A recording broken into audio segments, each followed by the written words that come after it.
Time for the Longines Chronoscope, a television journal of the important issues of the hour, brought to you every Monday, Wednesday, and Friday.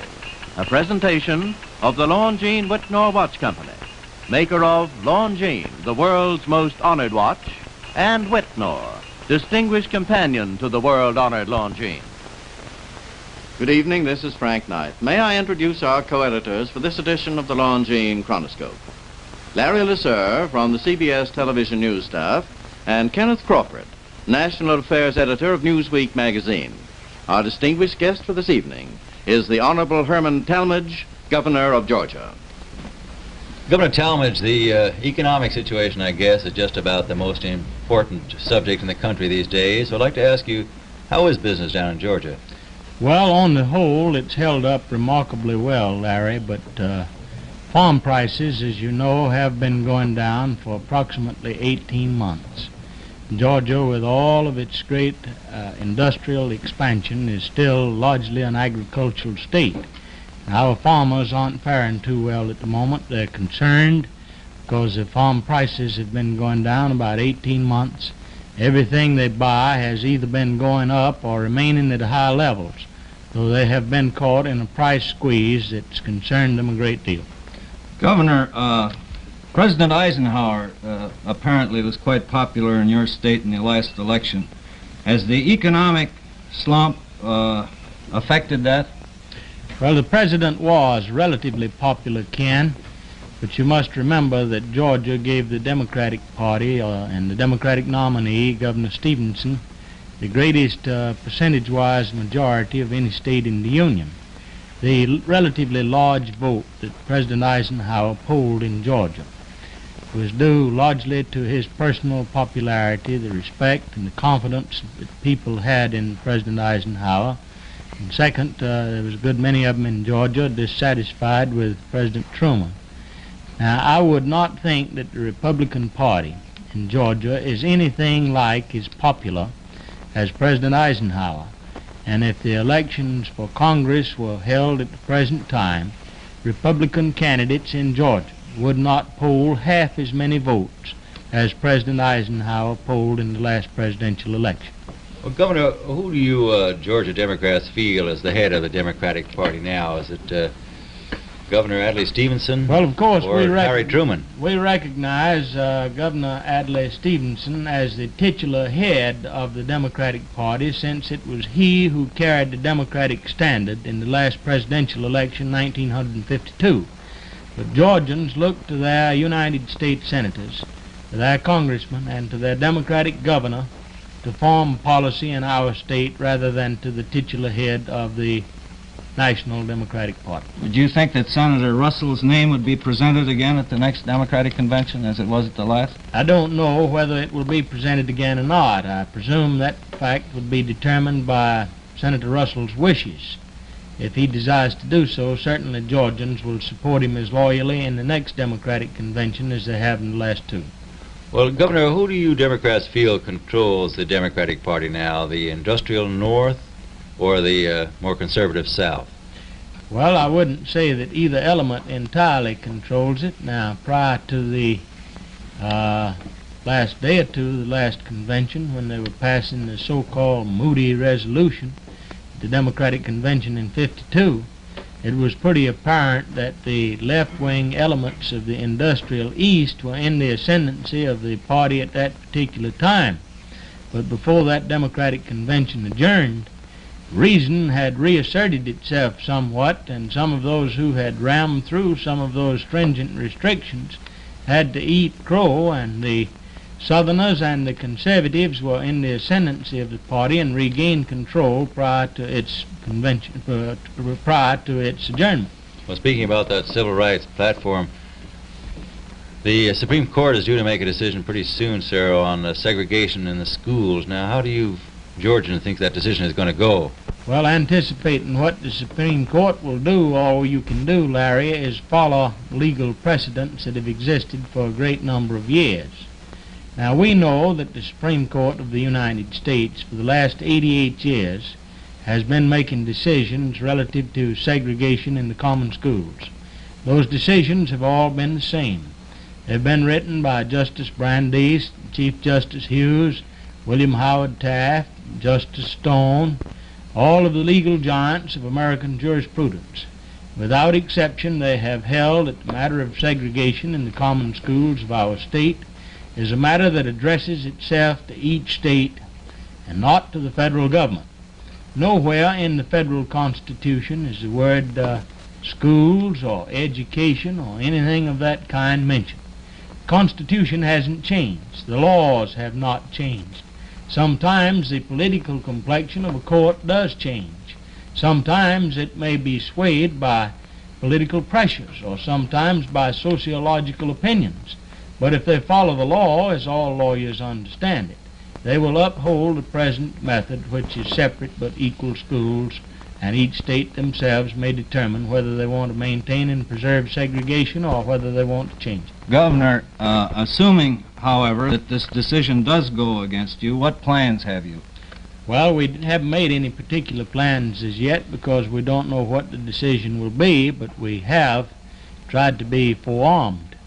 The General Assembly of Georgia authorized a study commission at its last session of the General Assembly. That's composed of approximately 21 ladies and gentlemen, of which I am chairman. A good many of the constitutional officers of the state government are ex officio members, and I, as chairman of the commission, have appointed a number of outstanding leaders in all phases of activity in our state. We will study any decision of the Supreme Court and make recommendations to the General Assembly as to what course of action it should follow. And then in addition to that, the last session of the General Assembly submitted a constitutional amendment to the people of our state for their approval or rejection, which will enable the General Assembly in its discretion and in its wisdom to utilize tax funds for the payment of tuition fees to private institutions if that becomes necessary. Well, that is going to be a very difficult system to set up, I suppose. It's going to be very expensive, sir?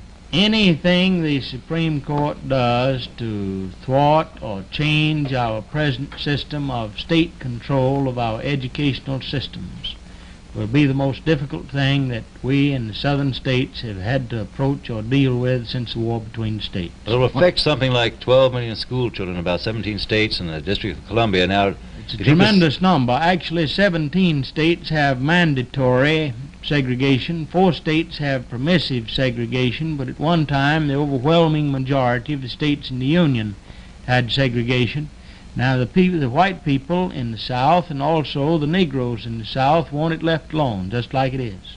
Governor, Few agitators, white and colored, want to change it. Governor, this means in effect that your state would set up a private school system. I don't think there's any doubt but what my state would do so if they had to maintain segregation. We intend to maintain separate schools in Georgia one way or another, come what may. A lot of people that aren't familiar with it don't realize how far-reaching or deep-seated that is for both races, white and colored. Now, about the nearest comparison that I can possibly think of at the moment, if the Supreme Court of the United States suddenly handed down a decision that you could no longer worship your God in these United States as you saw fit, you can imagine the consternation, the chaos, the turmoil, the excitement that that would create. Any decision to outlaw segregation in the common schools in the southern states would amount to about the same thing in our area.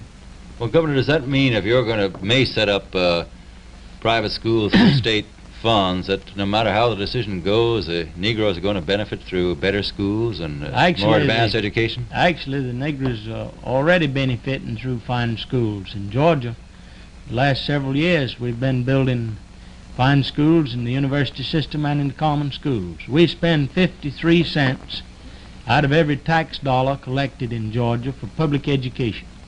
That is the highest percentage of any state in the Union. The next highest percentage is our sister state of South Carolina that spends 48 cents out of every dollar for common school education. We are in Georgia at the present time building 1,036 new school buildings in every county in the state for both white and colored students, absolutely without any distinction whatsoever. It involves 12,000 new classrooms. It's the most gigantic construction program undertaken in the history of my state. Well, Governor, I know the local custom and tradition are against racial mingling, but how do you think this whole problem is going to be solved in the future? Well, it'll have to be solved in the future just as it has been solved in the past, by each state controlling state matters and the federal government handling federal problems and leaving local matters alone. Because if we are to set up a federal bureaucracy that tries to regulate the lives and social customs and feelings and one thing and another of all of its citizens, it will mean our Republican form of government as we know it today will be destroyed.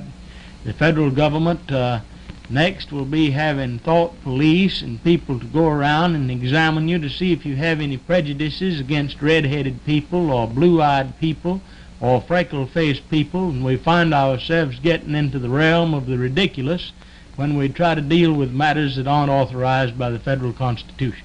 Well, Governor, I'd like to ask you the final question, something about the industrial situation in the South. Now, there's a lot of factories are moving down there from the north, and furthermore, a lot of new factories are opening up there. Do you think this is going to give the South a lot more political power in the future? Well, I wouldn't say necessarily political power, Larry, but it will mean far more economic ability for our own local citizens. We're proud of the industrial progress that we have made in my state. Last year, Georgia received 270 new industries located in Georgia, and the increased payrolls of those industries in 1 year alone amount to between 40 and 50 millions of dollars. Now, lots of those industries were developed by local people with local capital. We don't offer any inducements to any industries to locate in Georgia. We want them to become citizens, help us develop our state. We offer them no advantages whatsoever we don't give to other Georgia citizens. Well, thank you very much, Governor. I'm proud to have you here tonight. Thank you. It's a pleasure to be with you. The opinions expressed on the Longines Chronoscope were those of the speakers. The editorial board for this edition of the Longines Chronoscope was Larry Lasser and Kenneth Crawford. Our distinguished guest was the Honorable Herman Talmadge, Governor of Georgia.